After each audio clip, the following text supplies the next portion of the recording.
decades and decades of experience and achievement on my left. So I'm really, really very, very honored. Today's session combines many extremely interesting components, of course AI, in the context of infectious disease. And I wanted to just make a very quick comment on infectious disease. Infectious disease in our discussion today will have the type of color that we usually associate to as an affluent society with good public health, with good health care, with good policymakers, and with all the care that we are receiving in the UAE, in the West. But also, and very importantly, a hugely underrepresented threat, a massive humanitarian crisis, if you allow me, Dr. Farida, that are neglected infectious diseases, in fact, neglected tropical diseases. So we will explore both of these very large groups of diseases in the context of AI. And I just, to stress this gravity, we're talking about billions of people that are affected by these neglected tropical diseases alone. Over 1.6 billion in disability-adjusted life years. So this is a massively under-recognized subject. So on that introduction, I'll just ask Dr. Farida to give us an overview of her perspective on this subject that you understand very, very well, and particularly from the perspective of GLIDE and the strategy and priorities of GLIDE. Thank you, Dr. Farida. Thank you, Lawrence, for this really wonderful introduction. I'm humble around what you introduced me to be, but I'm really very much honored to be with you and with M42 team and with friends and colleagues from the health sector. Just to start with some introductions about GLIDE. We at GLIDE envision the world free of eliminable diseases. And as from the definition, eliminable, it means that there are, for those diseases, it has been historically spent long years in the earth. There are vaccinations, there are drugs, we know how to treat, we know how to prevent, yet we fail. Unfortunately, we fail to reach the last components of the programs that is needed to reach the full elimination and eradication of the disease. So it's really unfortunate to be in this stage. And sometimes you see even we are withdrawing from the achievements that was done for years. It needs commitment and it needs a lot of efforts to put together, whether it is not only technical efforts, health capacities, but also leadership commitment. And here our leadership inspiring us, and really GLIDE was built to support countries across the world to reach this last mile and to help and support countries to eliminate diseases that have been staying so long and affecting millions and millions of people. Just to give you more of the reasons or the history behind the GLIDE, I know that in the health sector, not a lot of people know when it was established. So the history of GLIDE starts with the collaboration of His Highness Sheikh Zayed bin Sultan, rahmatullah alayh, when he worked with Carter Foundation to fight guinea worm. And this was in 1990. At that time, there were hundreds of thousands of cases in the globe. And you could see that this long-term relationship with the UAE leadership, compared to this, just last year, 2024, we have only few cases, around 16 cases of guinea worm in the world. So it really requires commitment and efforts and collaboration, but it's achievable. And we achieved before the eradication of smallpox. We are very close in the eradication of polio with the leadership support. So GLIDE was established based on this legacy. And this is a collaboration between His Highness Sheikh Mohammed bin Zayed and Gates Foundation. And basically, the establishment is really envisioning that the world is free of eliminable diseases. How can we reach that? Despite it's challenging, but it's really the collaborative effort that we can do. And this is the role of GLIDE, as a convener, as a think tank, advancing knowledge and accelerating actions toward sustainable disease elimination. So basically, how we can do that, we have three main pillars, strategic pillars that we work on. The first one is operational research. So we do fund, through Falcon Award, we do fund researchers across the world that tackle different infectious diseases. The 4 priority diseases that we have is polio, malaria, onchocerciasis, and lymphatic filariasis. Despite that, some of the diseases are limited to specific geographical locations, but we see that malaria, for example, is a concern in many continents of the world. In addition to the operational research, we work through capacity building. So we do provide and support capacity building in Ministry of Health of different countries, especially countries with limited resources. We provide currently a course called DEEC, Disease Elimination and Eradication course. But we also try to support by different means of capacity building. And the third element is advocacy, to influence the change. Toward better policies to be adopted by different countries to support and catalyze actions towards the disease elimination. So this is our scope, and we have been really growing. We are based in Abu Dhabi, so we are very close to you guys, although some of the teams might not know that we are here. But we are working, as I said, in terms of the domain, is really at the global health domain, but definitely I could see that it's very important to work with the UAE ecosystem, and especially Abu Dhabi ecosystem.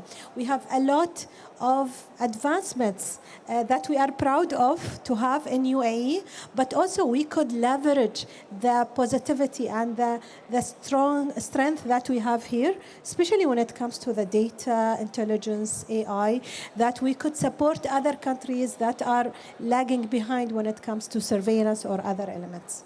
That's brilliant. Thank you, Dr. Farida. Before I kind of dive into the AI component of this discussion, which is dominating, I just wanted to ask you very quickly for our audience, a quick definition of what disease elimination means. So just for us to understand the difficulty and importance of that, please. Yes, definitely. So the disease, there are differences. I mentioned elimination and eradication.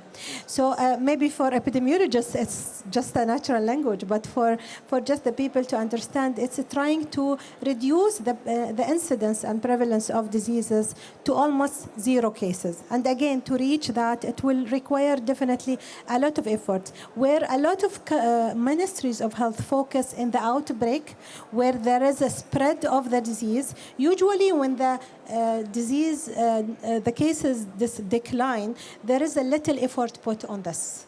And a lot of countries just divert the capabilities that they have to different outbreaks.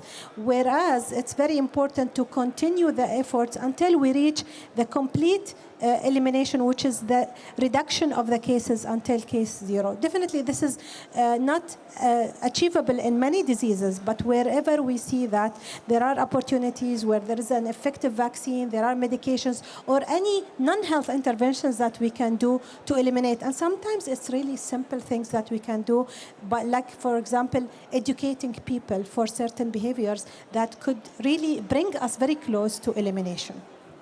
Thank you, Dr. Farida. I'm going to quote a note from your roundtable yesterday that one of the esteemed guests and attendees mentioned. I quote by word, "A silent majority experiencing disease that should not even exist at this age." Right? It's very powerful words. Right? If you think that this applies to 1.6 billion people that either need prevention or care, it's just unimaginable. I'll pass to Dr. Wael, who's a clinical microbiologist alongside with many other hats that he wears, but very much a clinical microbiologist at heart and a scientist. Just for your perspectives, Dr. Wael, on the subjects that Dr. Farida overviewed, but also on what Abu Dhabi, M42 and government in Abu Dhabi have done, particularly for infectious disease from the RACID laboratory perspective and the broader infectious disease surveillance. Thank you very much, Lawrence. Farida was actually part of the team initially that initiated RASID, part of the steering committee and the vision of it. Post-COVID, there was a lot of interest in infectious diseases and in monitoring them. And for surveillance and identifying and leveraging the capabilities available here, mostly manpower, secondary, the infrastructure that's available. And we set out to establish a pretty complex laboratory that, amongst other things, continuously looks at a couple of these illnesses and diseases that are affecting others. We have what we like to show off and say the world's largest ongoing experiment at the moment, looking at interactions of bacteria slash parasites slash viruses ongoing continuously, along with the physiochemical environment that surrounds it. And the reason why we want to do that is the relationships, whether they're mathematical modeling or interbiology related. So if we think about the disease elimination, which Dr. Farid has mentioned, with in the 1990s for the elimination of onchocerca predominantly, the solution was actually quite simple, which was actually clean water, filtration and clean water, and then that was the. But then you end up discovering outbreaks of movement, because these things are not static. A lot of these parasites or bugs adapt and adopt new hosts, and they thrive. So what we're ended up doing at the time with these outbreaks is looking at the genetic distribution of these things, cataloging them, and looking at what other hosts. And remember that a lot of these things have multiple hosts on the pathway. Within the UAE, over the last 4 years, serendipity played a major role of a lot of things converging. A lot of infrastructure, a lot of interest in AI, a lot of data productivity, and the ability and the interest and the drive. Not many, these things don't coincide often. And I genuinely believe we're at a position at the moment with all the expertise around it. Just looking around here, if you look all around you, you've got experts from all over the globe, in all the different domains, talking the same language, sending the same message, the ability and the will and the interest to tackle major problems. Thank you, Dr. Wael. Thank you. So this is a lab that does almost 1,400 analytes a day in wastewater here in Abu Dhabi. And Dr. Farida, of course, is very close to it. A lot of this is microbiological threat. Dr. Farida, as our national champion during COVID, as many of us, we lived COVID in Abu Dhabi. We had the privilege of living COVID in Abu Dhabi. You and the Department of Health and Abu Dhabi Public Health Center mastered, I would say, analytics and technology in the COVID response. Let's move to this AI component of the discussion and for your vision on what AI means in disease elimination. You mentioned a few words yesterday. I want to repeat them for the audience. The inequity in this discussion, the underrepresentation of neglected tropical diseases, translates to inequity in technology. So we would love to hear your vision and your comments on that, particularly from an AI perspective. Thank you for tapping into this very, very important component of the disease elimination. I would say there are many challenges with disease elimination and the neglected diseases and neglected in different countries. But the biggest challenge is the scarcity of resources. So it's not very attractive for the AI industry to move on and think. And again, there are huge competition with the exponential growth that we are seeing in AI in multi-industries. There are a lot of competition. Definitely health is one of the rapidly growing industries to adapt AI. But we see also within the growth of AI in different specialties and subspecialties, it's not equal. Similar tone of speed. So we see that, for example, in the diagnostics, even in the medications and in the vaccines, it's usually the more incentives for more commercial things to come, and the priorities for high-income countries, where we see that in neglected diseases, it has been historically with the scarce resources, but with the current global changes that are going on, even in a more difficult situation, and there is a big gap of funding.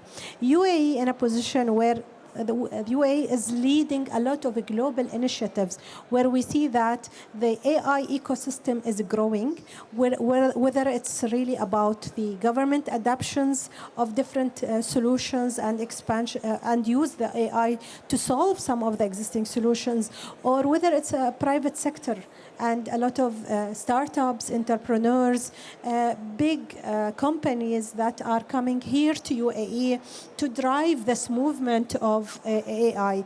We see that this is really an opportunity where we can tap into different domains when it comes to health, not only in the cancer NCDs, which are very important advancements that we would like to support, but we are also could drive some of the global advancements and focus on very important issues related to neglected tropical diseases.